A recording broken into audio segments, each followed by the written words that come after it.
The Conjuring, a True Story, Part 2.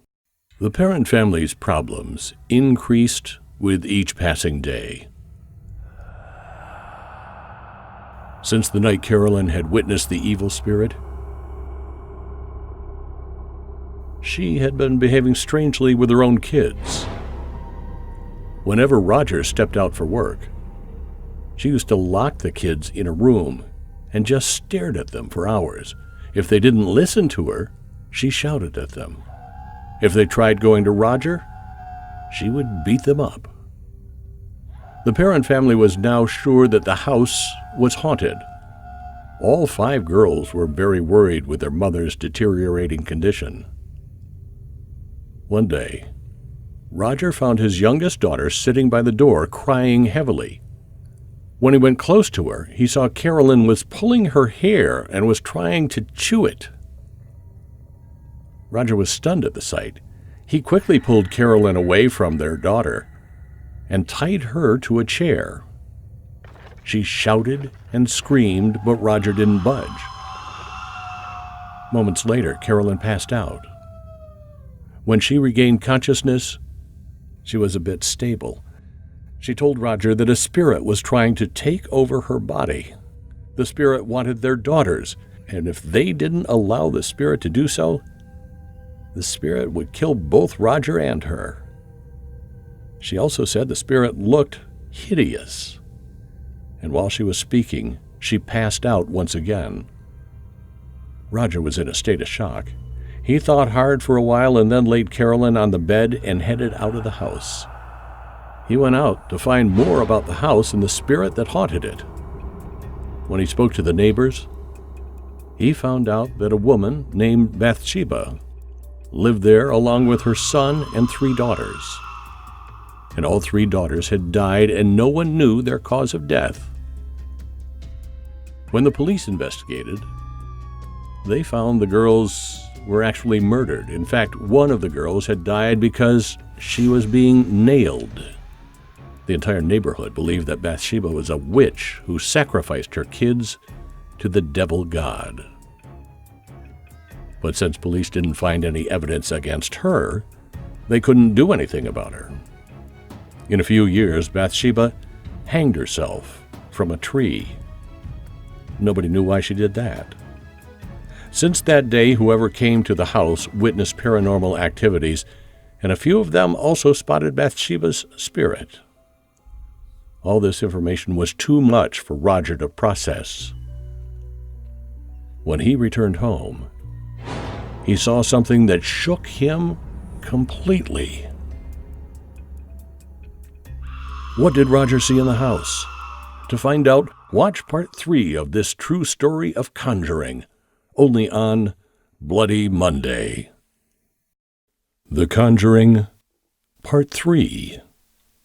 The Warrens. After finding out about Bathsheba, Roger returned home, scared. But what he saw after reaching home had left him petrified.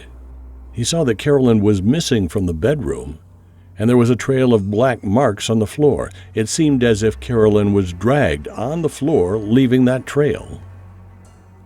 Suddenly, he heard loud banging coming from the basement. The black marks originated from the bedroom and went toward the basement. Roger gathered his courage and went downstairs. It was pitch dark in the basement, so he took out a matchstick from his pocket and lit it. But the matchstick immediately went out. He tried again, and this time, when he lit the matchstick, he saw Bathsheba's ghost was standing right in front of him. Roger was frightened, and the matchstick fell from his hand. That's when he saw Carolyn was lying unconscious in one corner. Roger lifted her and took her upstairs. However, he could still feel that Bathsheba was staring at him.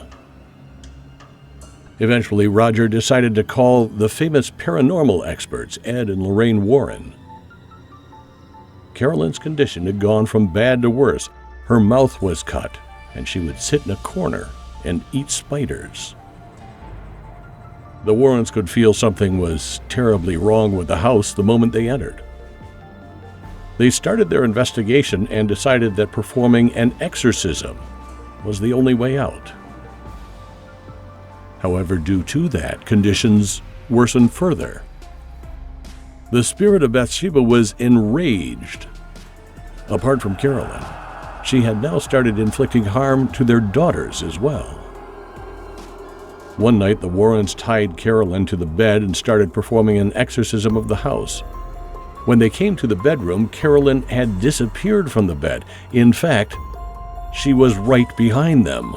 She was floating in the air, and her hair was open and messy. Her eyeballs were missing, and her eyes had turned completely red. Her jaw was stretched and pulled from both sides. Bathsheba had taken complete control over her.